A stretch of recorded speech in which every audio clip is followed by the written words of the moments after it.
Hello there, friends and family. A warm welcome to you all. Thank you so much for joining us today on the Naba's Kitchen. We are preparing Doro Wet, an Ethiopian chicken stew served on festive occasions. It's a very important dish to the people of Ethiopia. So I recently posted a Ghanaian chicken stew recipe on the 25th of December, and it sparked a lot of interest on the part of the viewers. And it sparked some curiosity on my part because the name Doro Wet came up. There's a lot of comparison between the Ghanaian chicken stew and the Doro Wet. And friends, from that curiosity came the need for research and knowledge. Yes, so my husband and I found ourselves on a mission to figure out what Doro Wet is all about. We went to Cafe Lalibela, which is an authentic Ethiopian restaurant, where I ordered Doro Wet, served with injera, which is a flat, spongy, sour bread. That's what I just tore. And that becomes your vessel for enjoying Doro Wet. So yes, that bite took me straight to heaven. So yeah, that was my first time actually taking a bite of Doro Wet. We knew we had to get the ingredients, all the essential ingredients used in preparing Doro Wet. So we made a trip to Bati. Now, Bati is an authentic Ethiopian grocery store / gift store. Here we found Berbere, which is a very important component of Doro Wet preparation. And here is Mekelesha. We'll talk about all the ingredients as we go. And then kibe, which is a spiced clarified butter. Doro Wet preparation must consist of all three essential components. So it's Doro Wet. Doro Wet. Not yes. Doro Wat. No, what is not wet. And in the spirit of research, Fasi, son of Asmera, was very helpful. And it's called what again? Injera. Injera.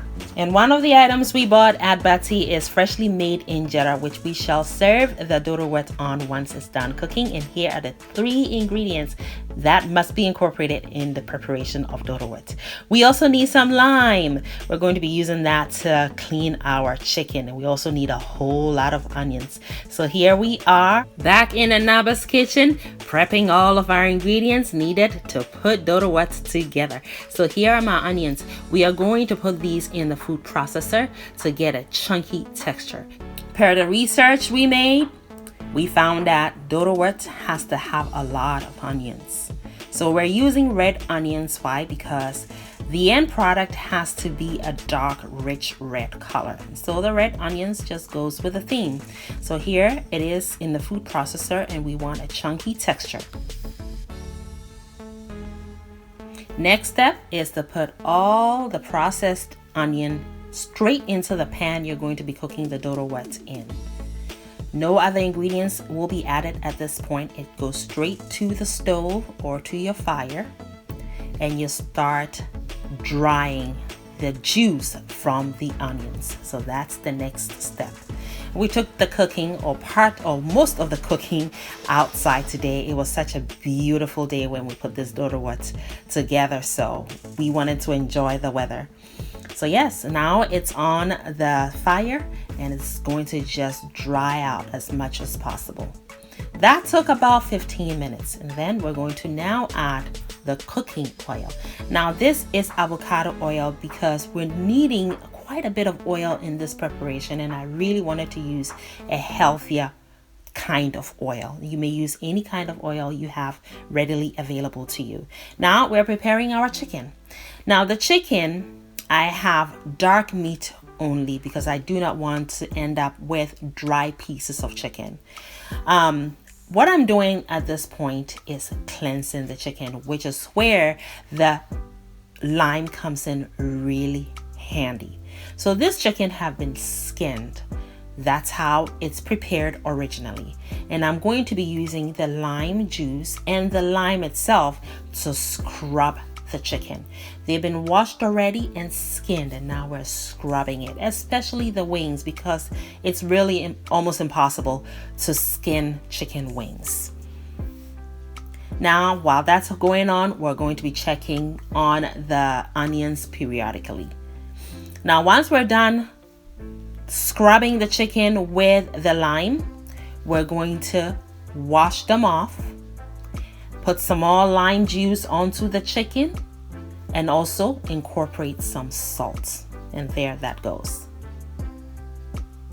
Now we're going to mix all of this in thoroughly and let it sit for about 30 minutes, which really helps to get that lime, citrusy, fresh flavor into the chicken and just really thoroughly cleanses it. And I honestly don't think I've given any piece of chicken a more thorough bath. The onions are looking good. Back into the kitchen. It's been soaking for about 30 minutes. So we're going to now transfer just the chicken pieces into another pan with some running water into that pan. We're going to wash the chicken out and put them into a clean pan. And then we're going to prepare a marinade. The feel and fragrance of this chicken is like that squeaky clean feel. It's wonderful. And my marinade consists of a habanero chili, some ginger and garlic, which have all now been poured into the blender. I'm also going to squeeze in the juice of 1 lime, making sure to catch the seeds in the strainer. I will add a little bit of salt because it is a marinade and our chicken needs that, and a little bit of water as well, and blend it. The salt was added, it just wasn't captured in the video. So be sure to add your salt to taste because we want our chicken to be tasty and well seasoned and not bland. Rinse your blender and add the water, and then massage your chicken very well so it's all coated very beautifully with the marinade, and cover it with a cling film. Just let it sit on your kitchen counter for about 30 minutes while it marinates. Now check in on our onions. It is ready to receive the next ingredient, very important ingredient, which is berbere. Berbere is a chili powder that has no heat, but it is spicy in terms of its fragrance. Oh, it is breathtaking. You cannot make Doro Wet without berbere. You can find that at any Ethiopian grocery store or even on Amazon.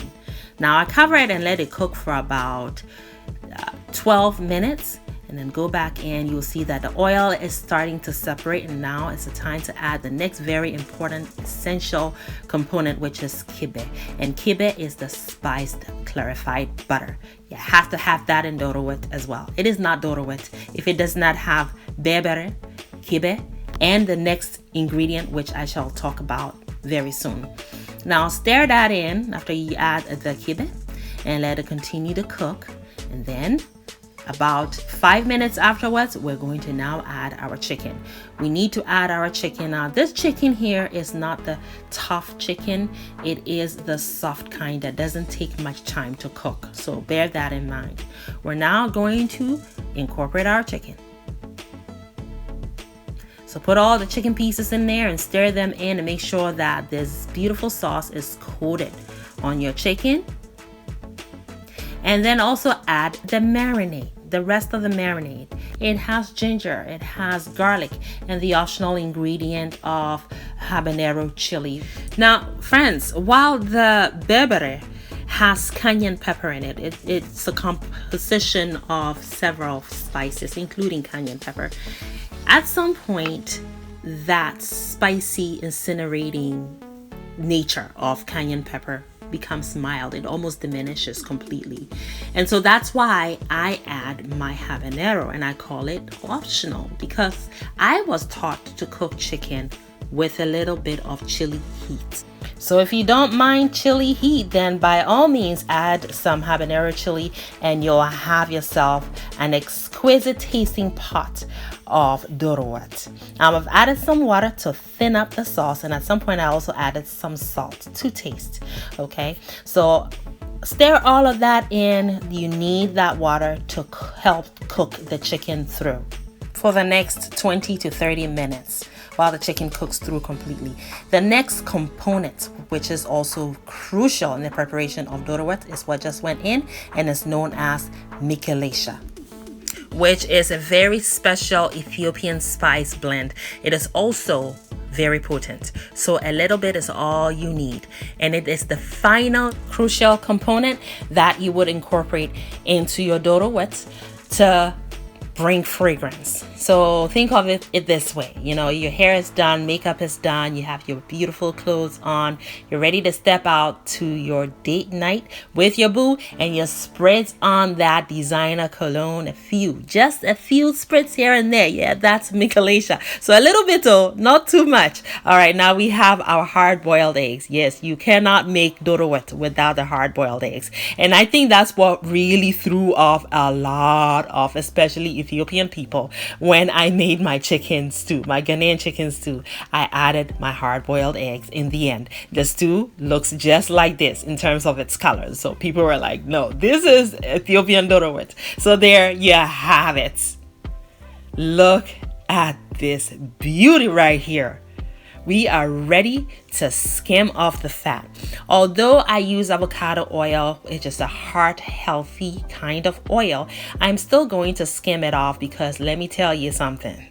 This oil right here, oh, I'm thinking of jollof rice right there, okay? I'm thinking of some omelette, curry photo, just name it. This oil is so full of fragrance, it has character, and is going to take my next dishes to the next level. We are ready. Here is our injera, freshly made from Bati. And if you live in the Phoenix metropolitan area, be sure to visit Bati. You're going to find yourself some fresh, authentic ingredients from Ethiopia, and you're going to be very happy as I was. Go and visit my friends over there, Fasi and his mom Asmera, and meet their sister too. Oh, what a beautiful family they are indeed. Very friendly, very helpful in terms of my research. I really appreciate you guys. I know you will watch this video, so thank you from the bottom of my heart. I appreciate it. So all the stew goes on, or most of it at least, not all, because you know I had to have some of this with some rice now. Okay, I was brought up on some rice, so stew like this, I have to have some rice with it too. So here is your injera. Take a piece of it, use it to grab some of this beautiful sauce. Ay, ay, ay, mamacita. Ooh, it was good. Oh, hey. And this right here was a money bite with the egg. Yes. Thanks for watching. Make it a great day and have fun, especially in that kitchen.